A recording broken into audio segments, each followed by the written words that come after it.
certainly accused him of drawing a weapon and using a weapon on Ron and Nicole in 1994. But he's allowed to sit there and make these broad statements as if he is this so-called good guy and has always led this good guy lifestyle. And Chris, how do you think that will sit with those commissioners who are certainly aware of the history here? He did say, and I'm quoting, "I've lived a conflict-free life, and I, like you, thought of those 911 calls featuring his wife screaming for her life," and you can hear O.J. Simpson in the background, so that is demonstrably untrue. Lester and I were remarking about those moments where he did seem to antagonize the board. But do you get the sense that this will affect the ultimate decision of whether or not these commissioners let him go? Well, I don't know whether or not they'll discuss the 95 case. They say they won't.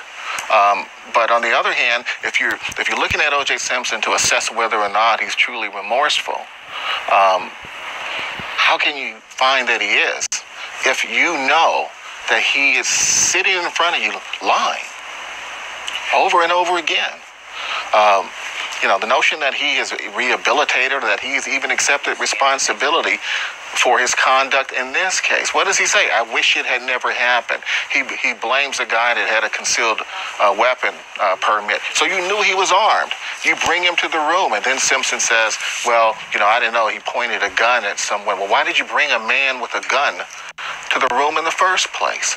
I mean, I don't buy that. I don't believe that. There was a moment when the 1995 trial was brought up. It was brought up by one of the commissioners, Susan Jackson. I want to play that, and then we'll continue our discussion. I'd like you to know that we received hundreds of letters of support and opposition.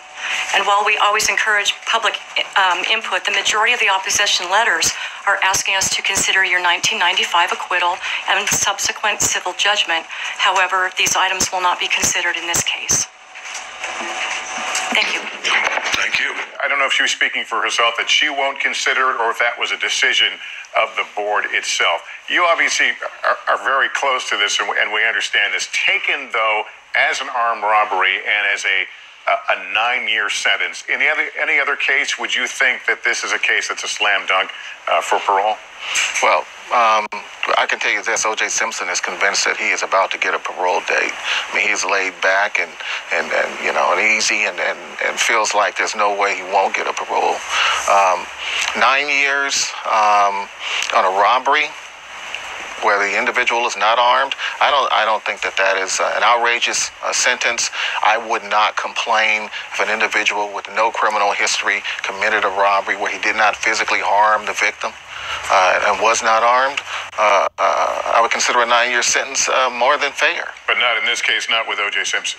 Well, his case is a little different. When you line people up, when you say, "Don't let anybody leave this room," and you say it to a guy with a handgun, I think that changes everything. I think the victims at that point are far more vulnerable to being injured or being killed. They talk about it as a robbery, but it's not a robbery, it's a kidnap. And he was convicted of those counts. He has, in fact, served 9 years. The question is, will he serve additional days, additional years, and he could if he is not paroled today. Let's go to Cynthia McFadden, who, of course, is our senior investigative correspondent. And I'll put the same question Lester asked to you, Cynthia. I mean, a lot of people look at this and they say, based on the facts of this case, was this an overcharge? Was he sentenced with, frankly, hanging over the air, the case that many, many people think justice was not done in, and that is the double murder trial for which he was acquitted? Yeah, Savannah, I think it would be hard to find many people who think that an armed robbery would normally get 33 years in prison. I think, there had to be some shades of what, you have to, you couldn't pretend you didn't know what lay in the background. I don't think Mr. Simpson did himself much good for the beginning of what he had to say to the panel. Not only was he combative and somewhat cocky, it seemed to me, but he also didn't do something he promised the parole board he would do back in 2013 when he last appeared in front of them, which was attend AA classes. was. So, and he had some lame-brained excuse about that. So I didn't think things were going very well. I actually think his best hope comes with the victim who testified saying that he had forgiven Mr. Simpson with Mr. Simpson's daughter, and at the very end when he says he's sorry. But I have to say, I thought the beginning of the hearing was a disaster for him, and he didn't perform anywhere near as well as he had at the 2013 hearing. I think Chris Darden's right. I think he went into that room believing he was going to get parole, and he was trying to make his case. The public fascination with this case is never-ending. Even the lead commissioner there noted that they were doing things a little differently because of the incredible attention. The court of a public opinion has continued to watch O.J. Simpson since 1995.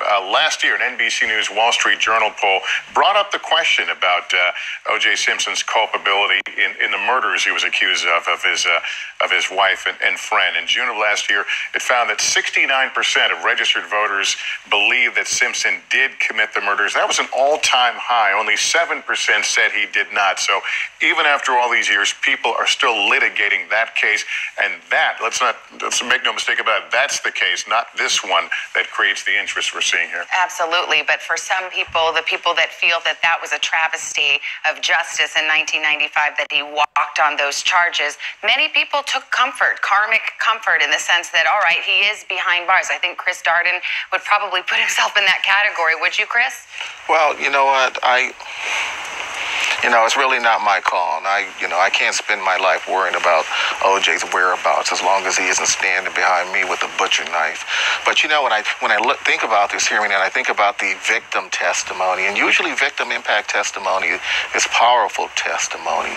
But here it seems as if the victim has a monetary interest in O.J. Simpson being released.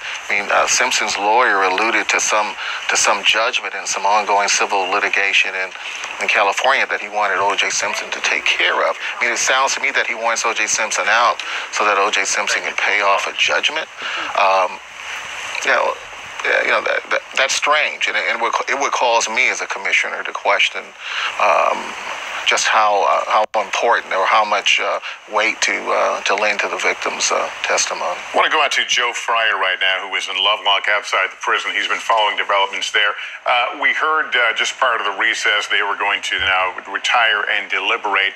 This is going to be a short break. We will know very shortly whether O.J. Simpson will be parole. Yeah, they said when they took the break it was going to take about 40 minutes. What they're going to do is deliberate, go over everything, probably have a pretty good idea of how things are going to turn out. And then when they come back out publicly, they are going to vote. Now, here's the situation. You saw 4 commissioners there in Carson City. They must have a unanimous decision one way or the other. If it's not a unanimous decision, they're going to bring in 2 additional commissioners who have been listening into all this from Las Vegas, and then they will take a vote of all 6. O.J. Simpson would need at least 4 out of 6 of those commissioners to vote yes in order to be granted parole. If 4 vote no, then parole is rejected. They'd likely set another hearing for anywhere from 1 to 3 years from now. And there is an unusual situation here. It could be a 3-3 tie. Typically, that's not supposed to happen. Typically, this parole board should have 7 members, but there's a vacancy right now, and it's not going to be filled till after this hearing. So in the strange event there is a 3-3 tie, they're actually going to kick this down the road 6 more months and have another hearing in January. But again, if he's granted parole, October would be the earliest he walks out. October 1st is the earliest eligibility date. I don't think we're going to get a date today. If they decide to give him parole, there'll be a report done. They'll try and figure out a game plan for his supervision. Down the road, if he is released, they'd take up the issue of whether he'd be able to get transferred to Florida. We saw that was discussed a little bit in the middle of this hearing. But October 1st is the earliest that he could be released. All right, Joe Fryer outside the prison in Lovelock, where we await that verdict. Yeah. From the board members. We have a piece of sound from the hearing if you're just tuning in, and we saw all different shades of O.J. Simpson in terms of his level of remorse and his level of deference to the commissioners. Here he is talking about him doing his time for the crime. I've done my time. I've done it as well and as respectfully as I think anybody can. I think if you talk to the wardens, they'll tell you I gave them my word. I believe in the jury system. I've honored their verdict. I have not complained for 9 years. All I've done is try to be helpful and encourage the guys around there, hey man, do your time, fight in court, and don't do anything that's going to extend your time. And that's the life I've tried to live. O.J. Simpson, his final appeal to the commissioners there. I just want to ask you, Savannah, during the commissioner's questioning, you were working on a form here that was essentially the Nevada parole risk assessment. So in addition to whatever's said here, they're keeping a score. It's a scorecard, and it's one that they use for every parolee that comes before this board, and they look at a variety of factors, and we heard the chairman of the commission go through them, and they go everything from the age at first arrest to the age of the offender now. We remember, of course, she said, you're 90. He said, no, I'm 70. Anyway, when you add up those points, you want to get a low score, and on this scorecard, he received a very low score that ultimately concludes that he's a low risk, and that would argue for releasing him, but it is not dispositive. It is not the only thing the commission considers. Right, but the point being, this is not resting solely on what we heard today. It's a stack of information. It's the pre-sentence report that came in at the time of sentencing 9 years ago. It's a report from the prison officials on his behavior, although we heard today that he's never had an infraction in prison. So it's a variety of different factors. It's ultimately a matter of discretion, and that's why it's interesting to sit here as we wait for 45 minutes or whatever it may be. Yes, there are some objective factors this board will look at, but a lot of it is discretionary. So we're in some suspense here. All right, the parole commissioners, again, deliberating right now. They promised a 5-minute warning. They will come back out and vote on camera. We will carry that for you live. We'll take a break. We continue to monitor everything coming out of Nevada. As soon as they're ready, we will come back on the air. For now, I'm Lester Holt with Savannah Guthrie, NBC News, New York. Good day.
NBC News special report. Here's Lester Holt. Good day once again from New York. I'm with Savannah Guthrie. We're about to hear whether O.J. Simpson will soon become a free man after nearly 9 years in prison on an armed robbery conviction. The Nevada Parole Board in Carson City held a hearing a short time ago, and Simpson himself made a direct appeal to the board by video link from the Lovelock Correctional Center, where he has been incarcerated since 2008. And Lester, what an extraordinary hearing we watched. It lasted well over an hour, much longer than expected. Simpson was at times combative, even defiant, sometimes contrite, clearly hoping to win his freedom today. Speaking not about that infamous 1995 double murder acquittal, but about the robbery for which he was convicted almost 9 years ago. Telling me I should sue this guy. They believe boggling that they turned over to me property that I'm in jail for trying to retrieve. You know, it was my property. I wasn't there to steal from anybody, and I would never ever pull a weapon on anybody.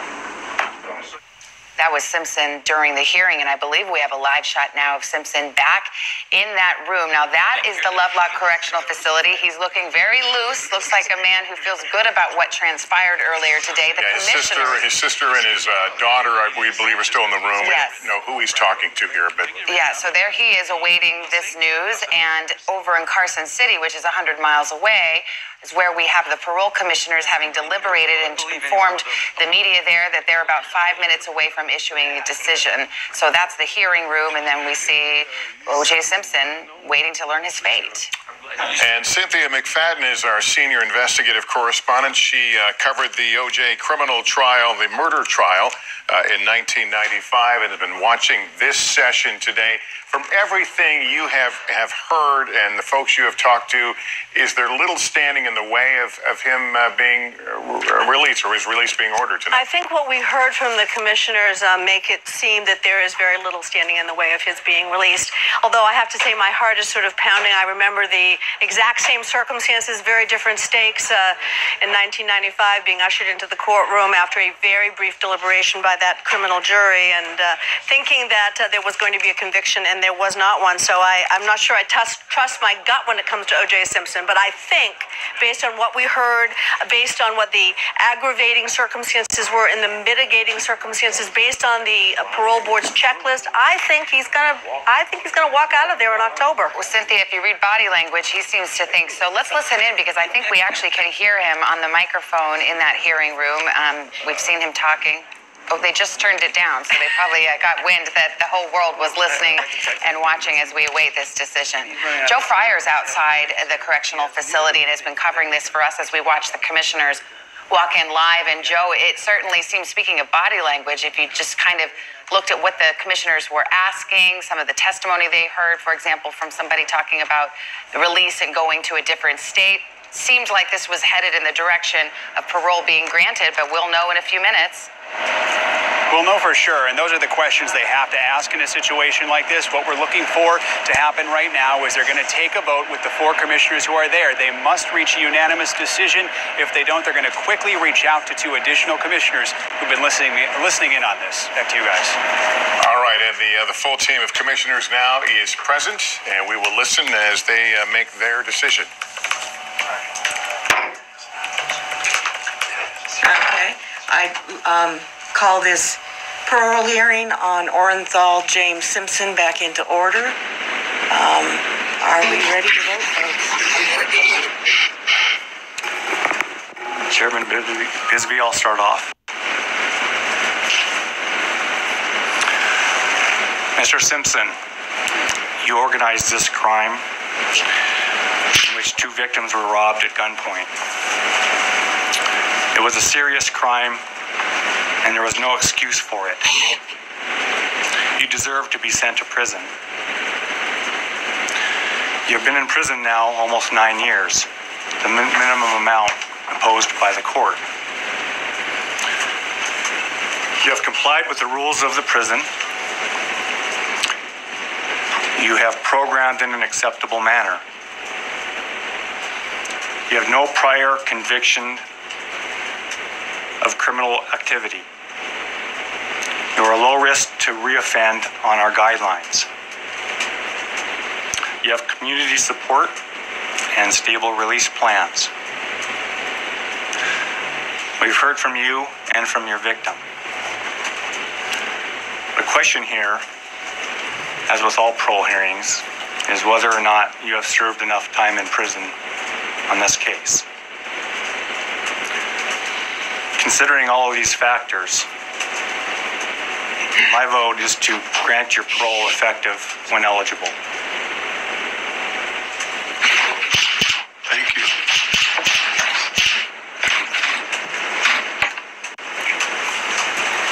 And I concur with Commissioner Korda and grant parole. And in addition, our decision, although difficult, is fair and just. I concur with Commissioner Korda and agree to grant parole. Mr. Simpson, before I cast my vote, I want to let you know that we believe that we're a fair board. We believe that we're a consistent board. I will let you know that that consistency also goes to parole. And we do not look kindly upon parole violations. And if I cast my vote to grant and it concludes the hearing, our expectation would be that you not violate even the simplest condition of parole. Having said that, I am prepared to cast a vote. I am prepared to ask the commissioners to set conditions. If that happens, we will produce an order sometime in the next 15 to 20 minutes that will be faxed to you or presented to you at the institution, and it will become a public record. So based on all of that, Mr. Simpson, I do vote to grant parole when eligible, and that will conclude this hearing. Thank you. A reaction not unlike one we saw in a Los Angeles courtroom in 1995. This one is not about guilt or innocence. This one is about O.J. Simpson being granted parole for a robbery, a 2007 robbery in Nevada. The four members of the present there in Carson City of the Nevada Parole Commission unanimous in their decision to grant parole. And in the shadow of that 1995 double murder acquittal hangs over this case, if not legally, then as a practical matter. And as you mentioned, Lester, just the look on the face of O.J. Simpson today versus that moment right there when he learned that he would not be convicted for the murders of his ex-wife and her friend Ronald Goldman. We have the benefit of the perspective of Christopher Darden, who was one of the lead prosecutors in the Simpson murder case, and of course a key person to ask at this moment how you feel. O.J. Simpson standing up, walking out of that hearing room, and soon, probably as soon as October, he's going to walk into society once again. How does that sit with you? Well, I'm not bothered by it. It's not my case, and this case is not the case of a double murder in Los Angeles. Nevada made the call. I won't complain about it. It is what it is. I assume you have followed him though over the years, or at least followed news reports. Certainly his arrest in Nevada. Hearing the, maybe hubris is the word, maybe that's too strong a word, some of the things he said earlier in that hearing, what do you give him in terms of chances to be able to successfully live a life as a parolee? Well, and I think the best indicator, indicating that he could be successful on parole is his age. The fact that he is 70 years old. 70-year-olds tend to not be recidivist in terms of violent crimes. He's a little bit too old, and so the world and Miami is a little bit safer because O.J. Simpson's 70. Let's go to Cynthia McFadden and talk about what life out of prison might be like for O.J. Simpson. And let us not forget that while being acquitted of the criminal case, he was found civilly liable and handed a civil judgment in the tens of millions of dollars. And that has dogged him and is really at the heart of this trial in Las Vegas in many, many ways. So what can he expect now from life on the outside? How does he make a living? Well, as you allude to, Savannah, The judgment against him was for $33 million. He has paid back, according to the Goldman family, who haven't been specific, but said in the six figures he's paid back there, but pennies on the dollar of what he actually owes. In Florida, any home he might possess would be protected. They can't go after that. His pension from the NFL and any other kind of pension he might have is protected. He does not have to work under the terms of the parole release. You heard them say that being retired was considered a status that was acceptable. But, he's going to get all kinds of offers. We talked to people earlier today who said, he'd be able to sell his signature. He'd be able to be paid for doing selfies with people.